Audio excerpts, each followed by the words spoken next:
समधी उद्योग मिलन बयलिकी उच्च वलన बयलिकी उच्च वलన दादली समधीरू నేతలు బాయకులు అన్యాయం చేయాలని దురుద్దేశంలో మన సంధి బాయకులు మా సేల భయందా సుకడి ప్రమాణం కేవలం కాబట్టి సంధి ఉద్యోగ సమానం చేయలే ఆనే సంధిన కైదిం చేయరా రైట్ ఆదివాసీ మహిళా దినోత్సవం సందర్భంగా ప్రమాణం చేద్దాం మహిళలను గౌరవిద్దాం ఆదివాసీ పురుషులు ఎవరు కూడా మహిళల పట్ల చెడుగా వ్యవహరించమని మహిళలను గౌరవిస్తామని వారికి అంబేద్కర్ రాజ్యాంగంలో కల్పించిన అన్ని హక్కులను రక్షించాలని కల్పించాలని గౌరవిస్తామని మహిళా ఆత్మగౌరవానికి సమాన హక్కులు కల్పిస్తామని మేము ప్రమాణం చేస్తున్నాము.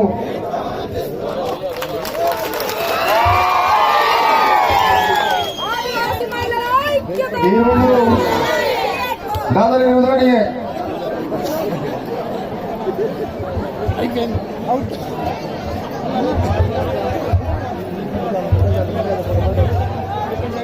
ఈరోజు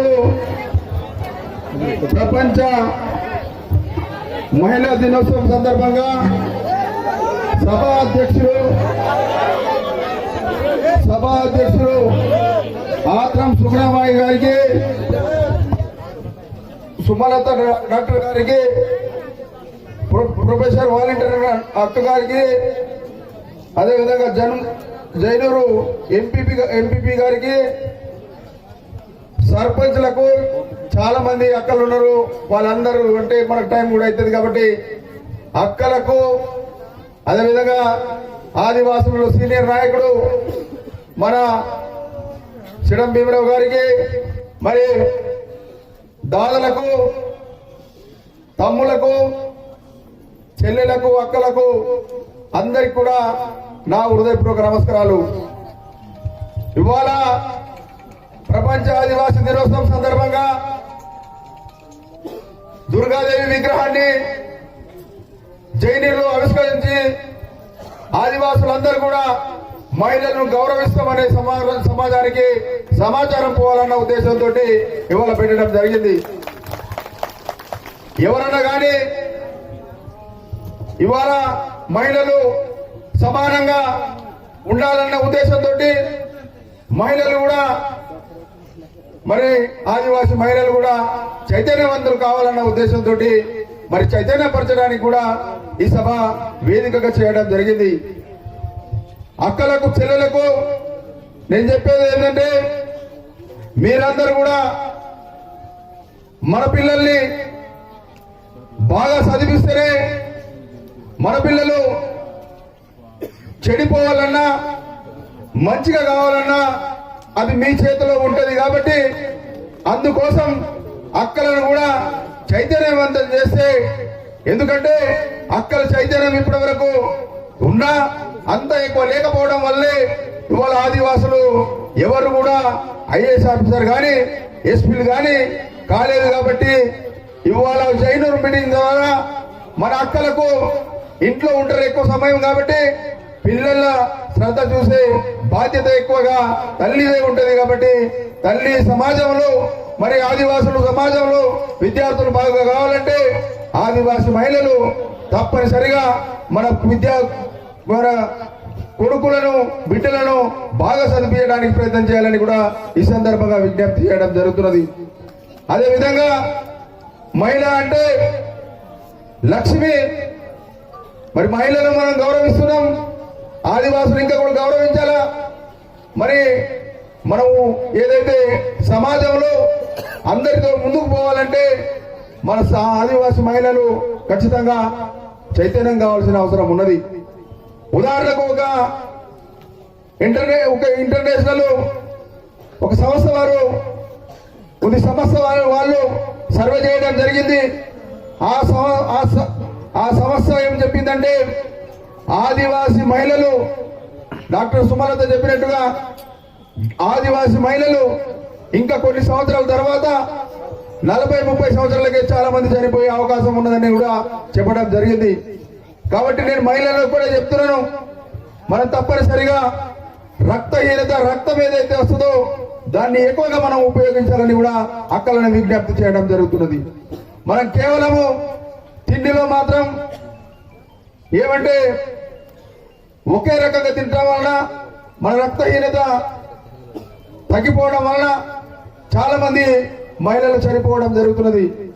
కాబట్టి మీరందరూ కూడా దాదాలందరూ కూడా నేను నా దగ్గర వస్తారు, ఎప్పుడైనా వచ్చినప్పుడు మహిళలకు రక్తం కావాలంటే నేను ఎట్లా ఇవ్వాలని అంటారు. మీరు ఖచ్చితంగా మహిళలకు రక్తం ఇవ్వాల్సిందని కూడా ఈ సందర్భంగా దాదాలకు నేను విజ్ఞప్తి చేయడం జరుగుతున్నది. అదే కాకుండా ఇంకో విషయం, దాదాలందరూ కూడా అక్కలు కూడా జాగ్రత్త వినాలా. ఇవాళ పోటు వ్యవసాయం చేసుకున్న భూములలో మరి ఇవాళ ఫారెస్ట్ అధికారులు వచ్చి మరి పోటు వ్యవసాయాలను చేయకుండా ఇబ్బంది పెడుతున్నారు. దాదాలు మీరు పోరాటం చేయాలా, అక్కలు మీరు కూడా రేపటి నుంచి పోరాటం చేయాలా. చేస్తేనే మన భూములు ఉంటాయి, లేకుంటే ఉండయి. భూమి లేకుండా ఇంకెక్కడైనా పోయి మనం కొత్త భూమి కొడతామంటే అది కొట్టడానికి మంచిది కాదు. కాబట్టి తప్పనిసరిగా పోడు వ్యవసాయం జోలికి ఒక పక్కనేమో మంత్రి గారేమో ఇంద్రకరణ్ రెడ్డి గారు లేదు మేము పోడు వ్యవసాయం జోలికి పోతలేమని చెప్తారు. కానీ ఫారెస్ట్ అధికారులేమో మళ్ళీ కూడా ఆదివాసుల గూడల్లో పోయి కందకాలు తవ్వి అనేక ఇబ్బందులు పెడుతున్నారు. కాబట్టి దాదాలందరికీ కూడా నేను విజ్ఞప్తి చేస్తున్నా, మీరు అక్కలకు కూడా విజ్ఞప్తి చేస్తూ చెప్తున్నా, మీరు తిరగబడండి. ఏమనైతే నేను ఢిల్లీలో చూసుకుంటా, కానీ భయపడితే మాత్రం మనకి ఇబ్బంది అవుతుంది. కాబట్టి మీరు తప్పనిసరిగా పోడు వ్యవసాయం చేసుకోని భూములలో మీరు ముందుకుండాలని కూడా ఈ సందర్భంగా విజ్ఞప్తి చేయడం జరుగుతున్నది. అదేవిధంగా నేను చాలా రోజుల నుంచి సభలు పెట్టలేదు. దాదాల అక్కలు కూడా ఆలోచించిన రచ్చు స్వయం బాబురావు ఎంపీ అయిండు, మరి ఎంపీ అయింది లంబాడలను తీస్తాని ఎంపీ అయిండు. మరి ఎంపీగా మరి లంబాడలను తీస్తారా లేకపోతే ఈయన ఎంపీఎస్సీ కోటేసులు తిరుగుతారనే ఒక అనుమానం కూడా ఉన్నది. చాలా మంది ఏమనుకున్నారంటే ఇక అయిపోయింది, స్వయం బాబురావు ఢిల్లీ పోయిండు, ఆదివాసులను మర్చిపోయాడు, ఇక లంబాడలతో దోస్తాను అయింది కూడా అని చాలా మంది మాట్లాడినారు. నేను బతుకున్నంత వరకు, సచ్చే వరకు నేను పోరాటం చేస్తూనే ఉంటా ఆదివాసుల కోసం. తప్పనిసరిగా లంబోలను తీసే వరకు పోరాటం చేస్తానని కూడా మరొకసారి మీకు విజ్ఞప్తి చేయడం జరుగుతున్నది. ఎవరు ఎన్ని చెప్పినా స్వయం బాబురావు మీకోసం స్వయంగా పోరాటం చేస్తాడు. మీరది ఎప్పటికి కూడా ఎవరన్నా ఇప్పటి నుంచి స్వయం బాబురావు ఇట్లా అట్లా అని మాట్లాడేటోళ్ళు ఎవరు ఉంటే వాళ్ళని తన్నుడని కూడా ఈ సందర్భంగా తెలియజేయడం జరుగుతుంది. తన్నుతనే వాళ్ళు బాగా అవుతారు, లేకుంటే సమాజాన్ని ఖరాబ్ చేస్తారు, చెడగొడతారు. వాళ్ళ స్వార్థం కోసం సమాజాన్ని చెడగొడతారు. కాబట్టి మీరు జాగ్రత్తగా ఉండాలా. చాలా మంది అక్కలు అన్నారు నమ్ముడు తాగుతారు, తింటారు. వాస్తవే. దయచేసి అలాంటి వాళ్ళు ఎవరైనా ఉంటే కూడా మీరు తప్పనిసరిగా మీ మర్యాద మార్చుకోవాలా. మీ ఏదైతే పద్ధతి ఉన్నదో అది మార్చుకోవాలని కూడా ఈ సందర్భంగా విజ్ఞప్తి చేయడం జరుగుతుంది. రేపు ఎల్లుండి మీరు ఆలోచిస్తున్నారు, ఈసారి ఎందుకు ఆపుతున్నాడు, మేము ఆసనాపూర్ సంఘటన చేస్తాం, ఈసారి ఇప్పుడు చెప్తే ఇప్పుడే లంబడోని తంత అనే విధంగా మీకు కోపం ఉన్నది. ఆ కోపం కూడా నాకు తెలుసు. నేను రేపు ఎల్లుండే ముఖ్యమంత్రిని కలవబోతున్నా. మీరు ఆరాంగా హోలీ పండుగ చేయండి. చేసిన తర్వాత ముఖ్యమంత్రి మనకు అనుకూలంగా చెప్తేనేమో మంచిది, లేకుంటే రెండోసారి హోలీ చేయండి అని కూడా సందర్భంగా తెలియజేయడం. లేకుంటే ప్రభుత్వం ఇప్పటిదాకా మనం హైదరాబాద్ లో మీటింగ్ చేసినాం, ఢిల్లీలో మీటింగ్ చేసినాం, ఇచ్చోడలో చేసినాం, జైనూరులో ఆసిఫాబాద్ లో చేసినాం. కానీ ఈ ముఖ్యమంత్రికి మాత్రం ఆదివాసుల గురించి ఆలోచన లేదు. ముఖ్యమంత్రి గారికి నేను ఒకటే విజ్ఞప్తి చేసి ఆదివాసీ హక్కుల పోరాట సమితి తుడుందెప్ప నుంచి ఒకటే డిమాండ్ చేయడం జరుగుతుంది. ఏదైతే మా ఆదివాసుల సుప్రీంకోర్టులో కేసు ఉన్నదో దానికి మీరు వెంటనే సమాధానం పంపని కూడా ఈ సందర్భంగా డిమాండ్ చేయడం జరుగుతుంది. లేకుంటే మొన్న రేవంత్ రెడ్డి గారు ఒక్కలే వచ్చిండు, కానీ స్వయం బాబురావు మొత్తం ఆదివాసులతో ఫామ్ హౌస్ లో దాడి చేస్తామని కూడా సందర్భంగా తెలియజేయడం జరుగుతుంది. ఇప్పటిదాకా సమాధానం చెప్పలేదంటే ఆదివాసులు ఏం అనరు అనే ఉద్దేశంతో ఉన్నారు.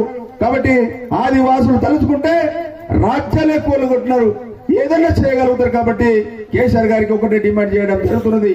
కేసీఆర్ మొన్న అన్నాడట, ఇక ఆదివాసులు ఢిల్లీకి పోయారు, ఇక బాబురావు ఎంపీ అయ్యాడు, ఇక ఏం చేస్తారా, ఏం చేయకుండా ఏం కాదు అనే విధంగా ఆయన వివరించిండు.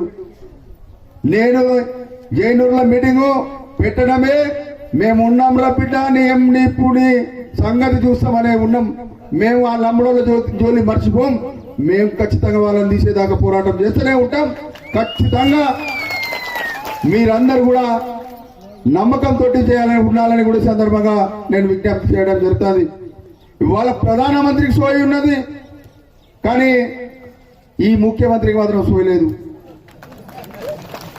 ప్రధానమంత్రి ఢిల్లీలో మనం మీటింగ్ పెడితే తెల్లారి స్వయం బాబురావును పిలిచి నీ సమస్య ఏదో చెప్పని అడగడం జరిగింది.